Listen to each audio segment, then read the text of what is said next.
ಕಲ್ಲು ತೂರಾಟಗಾರರ ಮೇಲೆ ಕೇಸ್ ವಾಪಸ್ ವಿಚಾರಕ್ಕೆ ಸಂಬಂಧಪಟ್ಟಾಗೆ ಬಿಜೆಪಿ ವಿರುದ್ಧ ಸಚಿವ ಪ್ರಿಯಾಂಕ್ ಖರ್ಗೆ ವಾಗ್ದಾಳಿ ಮಾಡಿದ್ದಾರೆ. ಬೊಮ್ಮಾಯಿ ಗೃಹ ಸಚಿವರಾಗಿದ್ದಾಗ ಮಂಗಳೂರಿಗೆ ಹೋಗಿದ್ರು. ಕೆಲವು ಸಂಘಟನೆಯವರು ಅವರನ್ನ ಭೇಟಿ ಮಾಡಿದ್ರು. ನೀವು ಏನ್ ಬೇಕಾದ್ರೂ ಮಾಡಿ, ನಾವಿದ್ದೇವೆ ಅಂತೇಳಿ ಹೇಳಿದ್ರು. ಸುಮ್ಮನೆ ಹಿಟ್ ಅಂಡ್ ರನ್ ಮಾಡೋದು ಬೇಡ ಪ್ರಿಯಾಂಕ್ ಖರ್ಗೆ ಹೇಳಿದ್ದಾರೆ. ನಮ್ಮ ವೈಯಕ್ತಿಕ ವಿಚಾರ ಮಾತನಾಡ್ತಾರೆ, ನಮ್ಮ ಕುಟುಂಬಕ್ಕೆ ಬೆದರಿಕೆ ಹಾಕ್ತಾರೆ. ಸಿಎಂ ಹರಿಪ್ರಸಾದ್ ಬಗ್ಗೆ ಮಾತಾಡ್ತಾರೆ. ಸಂತೋಷ್ ದಿನೇಶ್ ಮೇಲೆ ಹೇಳ್ತಾರೆ.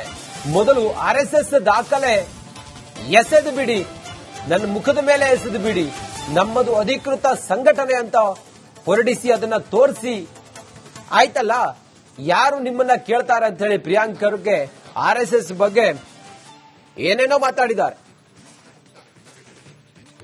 ಈಗ ನೀವೇ ನಿಮಗೆ ನೆನಪಿದ್ರೆ ಬೊಮ್ಮಾಯಿ ಅವರು ಹೋಮ್ ಮಿನಿಸ್ಟರ್ ಅವರು ಇದ್ದಾಗ ಮಂಗಳೂರಿನಲ್ಲಿ ಕೆಲವು ಜನ ಹೋಗಿ ಭೇಟಿ ಮಾಡಿದಾಗ ಸಂಘಟನೆಗಳು ನೀವೇನು ವರಿ ಮಾಡಬೇಡಿ, ಅದೇನೇ ಇದ್ರೆ ನೀವು ಮಾಡ್ಕೊಳ್ಳಿ, ನಾವೆಲ್ಲ ಕೇಸ್ಗಳೆಲ್ಲ ವಾಪಸ್ ತಕ್ಕೋತೀವಿ ಅಂತ ಹೇಳಿದ ಅವರು, ನಾವಲ್ಲ.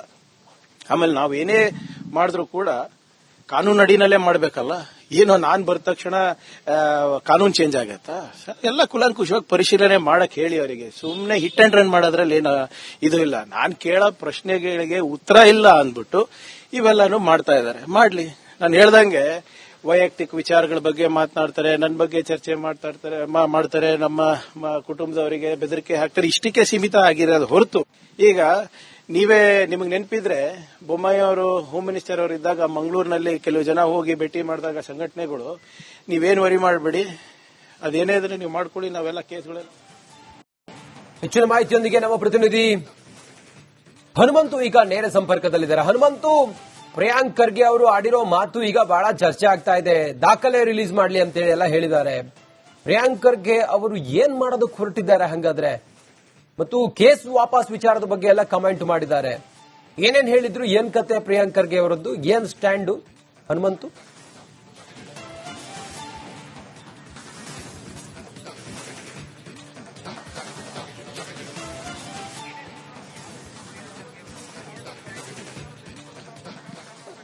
ರಂಜಿತ್, ಇಲ್ಲಿ ಪ್ರಿಯಾಂಕ್ ಖರ್ಗೆ ಅವರು ಎತ್ತಿದಂತಹ ಒಂದಷ್ಟು ಪ್ರಶ್ನೆಗಳು ಪತ್ರದ ಮೂಲಕ ಸಿಎಂ ಸಿದ್ದರಾಮಯ್ಯನವರಿಗೆ ಬರೆದಂತಹ ಸಂದರ್ಭದಲ್ಲಿ ಎತ್ತಿದಂತಹ ಪ್ರಶ್ನೆಗಳು, ಅದಾದ ನಂತರದಲ್ಲಿ ಸರ್ಕಾರ ಆರ್ಎಸ್ಎಸ್ನ ಕಾರ್ಯಚಟುವಟಿಕೆಗಳಿಗೆ ಪರೋಕ್ಷವಾಗಿ ಕಡಿವಾಣ ಹಾಕಿದ ನಂತರದಲ್ಲಿ ಇದು ಮತ್ತಷ್ಟು ತಾರಕಕ್ಕೇರುವಂತಹ ಲಕ್ಷಣಗಳು ಕಂಡು ಬರ್ತಾ ಇರುವಂತದ್ದು, ಬೆಳವಣಿಗೆಗಳು ಆಗ್ತಾ ಇರುವಂತದ್ದು. ಪ್ರಮುಖವಾಗಿ ನವೆಂಬರ್ 2ಕ್ಕೆ ಒಂದು ಪಥಸಂಚಲನ ಚಿತ್ತಾಪುರದಲ್ಲಿ ಯಾವ ರೀತಿಯ ಪಥಸಂಚಲನ ಆಗುತ್ತೆ, ಅಲ್ಲಿ ಆರ್ಎಸ್ಎಸ್ನ ಪಥಸಂಚಲನ ಯಾವ ರೀತಿ ಆಗುತ್ತೆ, ಅದೇ ರೀತಿ ಭೀಮ್ ಆರ್ಮಿಯ ಪಥಸಂಚಲನ ಯಾವ ರೀತಿ ಆಗುತ್ತೆ ಅನ್ನುವಂತ ಒಂದಷ್ಟು ಚರ್ಚೆಗಳು ಜೋರಾಗಿ ನಡೀತಾ ಇದೆ.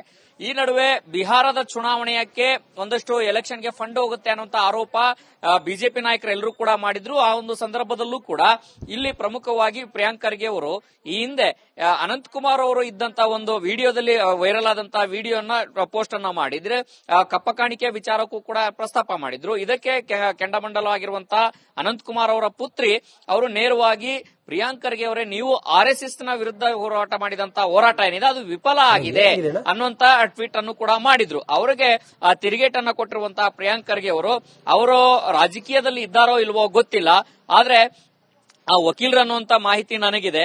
ಈ ಹಿಂದೆ ಅನಂತಕುಮಾರ್ ಅವರನ್ನ ಯಾವ ರೀತಿ ಬಿಜೆಪಿ ನಡೆಸಿಕೊಂಡಿದೆ ಅನ್ನುವಂಥದ್ದು ಎಲ್ರಿಗೂ ಗೊತ್ತಿದೆ. ಮತ್ತೆ ಅನಂತಕುಮಾರ್ ಅವರು ಕಲಬುರಗಿಗೆ ಬಂದಂತ ಸಂದರ್ಭದಲ್ಲಿ ನನ್ನ ಬಗ್ಗೆ ಯಾವ ರೀತಿ ಮಾತನಾಡಿದಾರೆ ಅನ್ನುವಂಥದ್ದು ಗೊತ್ತಿದೆ ಅನ್ನುವಂತ ಒಂದಷ್ಟು ತೀಕ್ಷ್ಣವಾದಂತಹ ಮಾತುಗಳನ್ನ ಪ್ರಿಯಾಂಕ್ ಖರ್ಗೆ ಅವರು ಆಡಿದ್ರು. ಇತ್ತ ಇನ್ನೊಂದ್ ಕಡೆಗೆ ಆರ್ಎಸ್ಎಸ್ ನ ವಿಚಾರಕ್ಕಾಗಿ ಮತ್ತೆ ತಮ್ಮ ಪ್ರಶ್ನೆಗಳನ್ನ ಮುಂದುವರಿಸಿರುವಂತದ್ದು, ಜೊತೆಗೆ ದಲಿತ ಸಂಘಟನೆಗಳಾಗಿರ್ಬೋದು, ಭೀಮ್ ಆರ್ಮಿ ಆಗಿರ್ಬೋದು, ಅವುಗಳ ಹಿಂದೆ, ಆ ಸಂಘಟನೆಗಳ ಹಿಂದೆ ಪ್ರಿಯಾಂಕ್ ಖರ್ಗೆ ಅವರ ಪ್ರಾಯೋಜಕತ್ವ ಇದೆ ಅನ್ನುವಂತ ಆರೋಪಗಳು ಇತ್ತು. ಹೌದು, ಒಂದೊಮ್ಮೆ ಪ್ರಾಯೋಜಕತ್ವ ಇದ್ರೂ ಕೂಡ ತಪ್ಪೇನು? ಹಾಗಾದ್ರೆ ಆರ್ಎಸ್ಎಸ್ ನ ದಾಖಲೆ ಏನು? ನನ್ನ ಮುಖದ ಮೇಲೆ ಎಷ್ಟು ಬಿಡ್ಲಿ ದಾಖಲೆ ರಿಜಿಸ್ಟರ್ ಆಗಿರುವಂತದ್ರ ಬಗ್ಗೆ ಯಾಕೆ ರಿಜಿಸ್ಟರ್ ಮಾಡಿಸ್ಕೊಳ್ಳಿಲ್ಲ? ಒಂದೊಮ್ಮೆ ರಿಜಿಸ್ಟರ್ ಮಾಡಿಸ್ಕೊಂಡಿದ್ರೆ ಅದನ್ನ ದಾಖಲೆಗಳನ್ನ ಕೊಟ್ಟು ಬಿಡ್ಲಿ, ಯಾಕೆ ಮಾಡಿಸ್ಕೊಳ್ಳಿಲ್ಲ ಅಂತಂದ ಹೇಳಿದ್ರು ಟ್ಯಾಕ್ಸ್ ಕಟ್ಟಬೇಕಾಗತ್ತೆ, ಇವರಿಗೆ ಹಣ ಎಲ್ಲಿಂದ ಬರುತ್ತೆ ಅನ್ನೋಂತ ತಮ್ಮ ಮುಂದೆ ಎಂದಿನಂತೆ ಮತ್ತೆ ಪ್ರಶ್ನೆಗಳ ಸುರಿಮಳೆಗಳನ್ನ ಸುರಿತಾ ಇದ್ದಾರೆ. ಆದ್ರೆ ಒಂದಂತೂ ಸತ್ಯ, ಒಂದು ಸೈದ್ಧಾಂತಿಕ ಹೋರಾಟಗಳನ್ನ ಶುರುವಾದಂತಹ ಸಂದರ್ಭದಲ್ಲಿ ಪ್ರಬಲವಾಗಿ ಚಿತ್ತಾಪುರದಲ್ಲಿ ಪಥಸಂಚಲನ ಮಾಡಲೇಬೇಕು ಅನ್ನಂತಹ ಪಣವನ್ನ ಆರ್ಎಸ್ಎಸ್ ನ ಕಾರ್ಯಕರ್ತರು ಎಲ್ಲರೂ ಕೂಡ ತೊಟ್ಟಿದ್ದಾರೆ. ಇತ್ತ ಅದೇನಾಗುತ್ತೆ ಆಗಬಿಡ್ಲಿ, ನೋಡ್ಬಿಡೋಣ, ಒಂದು ಸೈದ್ಧಾಂತಿಕವಾಗಿ ಒಂದಷ್ಟು ಹೋರಾಟಗಳು ಕೂಡ ಹೆಚ್ಚಾಗ್ಲಿ ಅನ್ನುವಂತ ಒಂದು ಹಠಕ್ಕೆ ಪ್ರಿಯಾಂಕ್ ಖರ್ಗೆ ಅವರು ಕೂಡ ಬಿದ್ದಂತೆ ಕಾಣಿಸ್ತಾ ಇರುವಂತದ್ದು. ಮತ್ತೆ ಪ್ರಿಯಾಂಕ್ ಖರ್ಗೆ ಅವರ ಧ್ವನಿಗೆ ಬಿಕೆ ಹರಿಪ್ರಸಾದ್ ಅವರು ಕೂಡ ಧ್ವನಿಗೂಡಿಸಿದ್ದಾರೆ. ಹಾಗಾಗಿ ಕಾಂಗ್ರೆಸ್ ವರ್ಸಸ್ ಆರ್ಎಸ್ಎಸ್ ಅನ್ನುವಂತಷ್ಟು ಸಂಘರ್ಷ ಜೋರಾಗಿ ನಡೀತಾ ಇದೆ. Ranjit. Okay Hanumanthu, thank you ನಿಮ್ಮೆಲ್ಲ ಮಾಹಿತಿಗಾಗಿ. ಕಲ್ಲು ತೂರಾಟಗಾರರ ಮೇಲೆ ಕೇಸ್ ವಾಪಸ್ ವಿಚಾರಕ್ಕೆ ಸಂಬಂಧಪಟ್ಟಾಗೆ ಬಿಜೆಪಿ ವಿರುದ್ಧ ಸಚಿವ ಪ್ರಿಯಾಂಕ್ ಖರ್ಗೆ ವಾಗ್ದಾಳಿ ಮಾಡಿದ್ದಾರೆ. ಬೊಮ್ಮಾಯಿ ಗೃಹ ಸಚಿವರಾಗಿದ್ದಾಗ ಮಂಗಳೂರಿಗೆ ಹೋಗಿದ್ರು. ಕೆಲವು ಸಂಘಟನೆಯವರು ಅವರನ್ನ ಭೇಟಿ ಮಾಡಿದ್ರು. ನೀವು ಏನ್ ಬೇಕಾದ್ರೂ ಮಾಡಿ, ನಾವಿದ್ದೇವೆ ಅಂತೇಳಿ ಹೇಳಿದ್ರು. ಸುಮ್ಮನೆ ಹಿಟ್ ಅಂಡ್ ರನ್ ಮಾಡೋದು ಬೇಡ ಪ್ರಿಯಾಂಕ್ ಖರ್ಗೆ ಹೇಳಿದ್ದಾರೆ. ನಮ್ಮ ವೈಯಕ್ತಿಕ ವಿಚಾರ ಮಾತನಾಡ್ತಾರೆ, ನಮ್ಮ ಕುಟುಂಬಕ್ಕೆ ಬೆದರಿಕೆ ಹಾಕ್ತಾರೆ. ಸಿಎಂ ಹರಿಪ್ರಸಾದ್ ಬಗ್ಗೆ ಮಾತಾಡ್ತಾರೆ. ಸಂತೋಷ್ ದಿನೇಶ್ ಮೇಲೆ ಹೇಳ್ತಾರೆ. ಮೊದಲು ಆರ್ಎಸ್ಎಸ್ ದಾಖಲೆ ಎಸೆದು ಬಿಡಿ, ನನ್ನ ಮುಖದ ಮೇಲೆ ಎಸೆದು ಬಿಡಿ, ನಮ್ಮದು ಅಧಿಕೃತ ಸಂಘಟನೆ ಅಂತ ಹೊರಡಿಸಿ ಅದನ್ನ ತೋರಿಸಿ, ಆಯ್ತಲ್ಲ, ಯಾರು ನಿಮ್ಮನ್ನ ಕೇಳ್ತಾರೆ ಅಂತ ಹೇಳಿ ಪ್ರಿಯಾಂಕ್ ಖರ್ಗೆ ಆರ್ಎಸ್ಎಸ್ ಬಗ್ಗೆ ಏನೇನೋ ಮಾತಾಡಿದ್ದಾರೆ.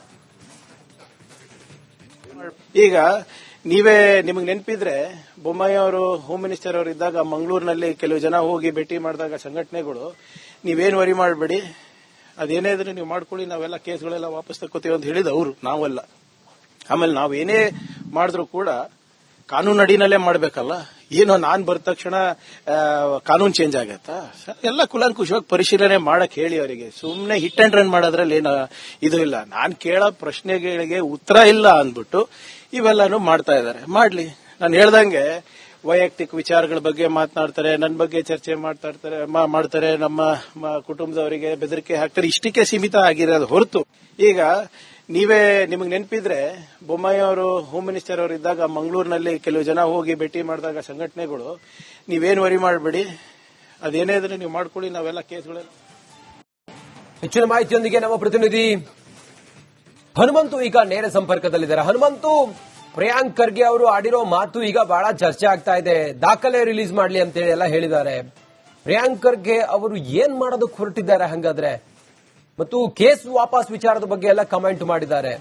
ಏನೇನ್ ಹೇಳಿದ್ರು, ಏನ್ ಕತೆ ಪ್ರಿಯಾಂಕ್ ಖರ್ಗೆ ಅವರದ್ದು, ಏನ್ ಸ್ಟ್ಯಾಂಡು ಹನುಮಂತು?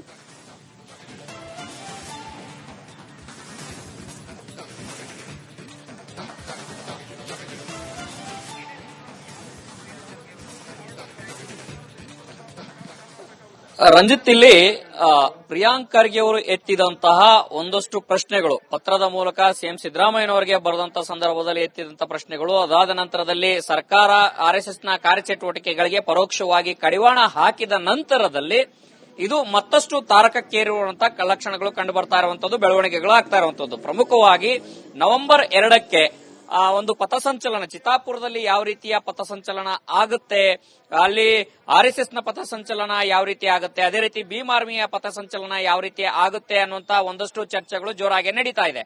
ಈ ನಡುವೆ ಬಿಹಾರದ ಚುನಾವಣೆಯಕ್ಕೆ ಒಂದಷ್ಟು ಎಲೆಕ್ಷನ್ಗೆ ಫಂಡ್ ಹೋಗುತ್ತೆ ಅನ್ನುವಂತ ಆರೋಪ ಬಿಜೆಪಿ ನಾಯಕರೆಲ್ಲರೂ ಕೂಡ ಮಾಡಿದ್ರು. ಆ ಒಂದು ಸಂದರ್ಭದಲ್ಲೂ ಕೂಡ ಇಲ್ಲಿ ಪ್ರಮುಖವಾಗಿ ಪ್ರಿಯಾಂಕ್ ಖರ್ಗೆ ಅವರು ಈ ಹಿಂದೆ ಅನಂತಕುಮಾರ್ ಅವರು ಇದ್ದಂತ ಒಂದು ವಿಡಿಯೋದಲ್ಲಿ ವೈರಲ್ ಆದಂತಹ ವಿಡಿಯೋನ ಪೋಸ್ಟ್ ಅನ್ನ ಮಾಡಿದ್ರೆ ಕಪ್ಪ ಕಾಣಿಕೆ ವಿಚಾರಕ್ಕೂ ಕೂಡ ಪ್ರಸ್ತಾಪ ಮಾಡಿದ್ರು. ಇದಕ್ಕೆ ಕೆಂಡಮಂಡಲವಾಗಿರುವಂತಹ ಅನಂತಕುಮಾರ್ ಅವರ ಪುತ್ರಿ ಅವರು ನೇರವಾಗಿ ಪ್ರಿಯಾಂಕ್ ಖರ್ಗೆ ಅವರೇ, ನೀವು ಆರ್ಎಸ್ಎಸ್ ನ ವಿರುದ್ಧ ಹೋರಾಟ ಮಾಡಿದಂತಹ ಹೋರಾಟ ಏನಿದೆ ಅದು ವಿಫಲ ಆಗಿದೆ ಅನ್ನುವಂತ ಟ್ವೀಟ್ ಅನ್ನು ಕೂಡ ಮಾಡಿದ್ರು. ಅವರಿಗೆ ತಿರುಗೇಟನ್ನ ಕೊಟ್ಟಿರುವಂತಹ ಪ್ರಿಯಾಂಕ್ ಖರ್ಗೆ ಅವರು ರಾಜಕೀಯದಲ್ಲಿ ಇದ್ದಾರೋ ಇಲ್ವೋ ಗೊತ್ತಿಲ್ಲ, ಆದ್ರೆ ಆ ವಕೀಲರು ಅನ್ನುವಂತ ಮಾಹಿತಿ ನನಗಿದೆ. ಈ ಹಿಂದೆ ಅನಂತಕುಮಾರ್ ಅವರನ್ನ ಯಾವ ರೀತಿ ಬಿಜೆಪಿ ನಡೆಸಿಕೊಂಡಿದೆ ಅನ್ನುವಂಥದ್ದು ಎಲ್ರಿಗೂ ಗೊತ್ತಿದೆ. ಮತ್ತೆ ಅನಂತಕುಮಾರ್ ಅವರು ಕಲಬುರಗಿಗೆ ಬಂದಂತ ಸಂದರ್ಭದಲ್ಲಿ ನನ್ನ ಬಗ್ಗೆ ಯಾವ ರೀತಿ ಮಾತನಾಡಿದಾರೆ ಅನ್ನುವಂಥದ್ದು ಗೊತ್ತಿದೆ ಅನ್ನುವಂತ ಒಂದಷ್ಟು ತೀಕ್ಷ್ಣವಾದಂತಹ ಮಾತುಗಳನ್ನ ಪ್ರಿಯಾಂಕ್ ಖರ್ಗೆ ಅವರು ಆಡಿದ್ರು. ಇತ್ತ ಇನ್ನೊಂದ್ ಕಡೆಗೆ ಆರ್ಎಸ್ಎಸ್ ನ ವಿಚಾರಕ್ಕಾಗಿ ಮತ್ತೆ ತಮ್ಮ ಪ್ರಶ್ನೆಗಳನ್ನ ಮುಂದುವರಿಸಿರುವಂತದ್ದು, ಜೊತೆಗೆ ದಲಿತ ಸಂಘಟನೆಗಳಾಗಿರ್ಬೋದು, ಭೀಮ್ ಆರ್ಮಿ ಆಗಿರ್ಬೋದು, ಅವುಗಳ ಹಿಂದೆ, ಆ ಸಂಘಟನೆಗಳ ಹಿಂದೆ ಪ್ರಿಯಾಂಕ್ ಖರ್ಗೆ ಅವರ ಪ್ರಾಯೋಜಕತ್ವ ಇದೆ ಅನ್ನುವಂತ ಆರೋಪಗಳು ಇತ್ತು. ಹೌದು, ಒಂದೊಮ್ಮೆ ಪ್ರಾಯೋಜಕತ್ವ ಇದ್ರೂ ಕೂಡ ತಪ್ಪೇನು?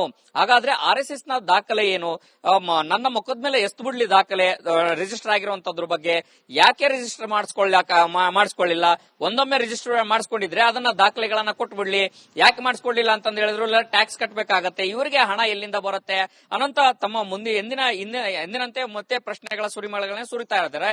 ಆದ್ರೆ ಒಂದಂತೂ ಸತ್ಯ, ಒಂದು ಸೈದ್ಧಾಂತಿಕ ಹೋರಾಟಗಳನ್ನ ಶುರುವಾದಂತಹ ಸಂದರ್ಭದಲ್ಲಿ ಪ್ರಬಲವಾಗಿ ಚಿತ್ತಾಪುರದಲ್ಲಿ ಪಥಸಂಚಲನ ಪ್ರಕಟಣೆ ಮಾಡಲೇಬೇಕು ಅನ್ನಂತಹ ಪಣವನ್ನ RSS ನ ಕಾರ್ಯಕರ್ತರು ಎಲ್ಲರೂ ಕೂಡ ತೊಟ್ಟಿದ್ದಾರೆ. ಇತ್ತ ಅದೇನಾಗುತ್ತೆ ಆಗಿಬಿಡ್ಲಿ ನೋಡ್ಬಿಡೋಣ, ಒಂದು ಸೈದ್ಧಾಂತಿಕವಾಗಿ ಒಂದಷ್ಟು ಹೋರಾಟಗಳು ಕೂಡ ಹೆಚ್ಚಾಗ್ಲಿ ಅನ್ನುವಂತ ಒಂದು ಹಠಕ್ಕೆ ಪ್ರಿಯಾಂಕ್ ಖರ್ಗೆ ಅವರು ಕೂಡ ಬಿದ್ದಂತೆ ಕಾಣಿಸ್ತಾ ಇರುವಂತದ್ದು. ಮತ್ತೆ ಪ್ರಿಯಾಂಕ್ ಖರ್ಗೆ ಅವರ ಧ್ವನಿಗೆ BK ಹರಿಪ್ರಸಾದ್ ಅವರು ಕೂಡ ಧ್ವನಿಗೂಡಿಸಿದ್ದಾರೆ. ಹಾಗಾಗಿ ಕಾಂಗ್ರೆಸ್ ವರ್ಸಸ್ RSS ಅನ್ನುವಂತಷ್ಟು ಸಂಘರ್ಷ ಜೋರಾಗಿ ನಡೀತಾ ಇದೆ. ರಂಜಿತ್.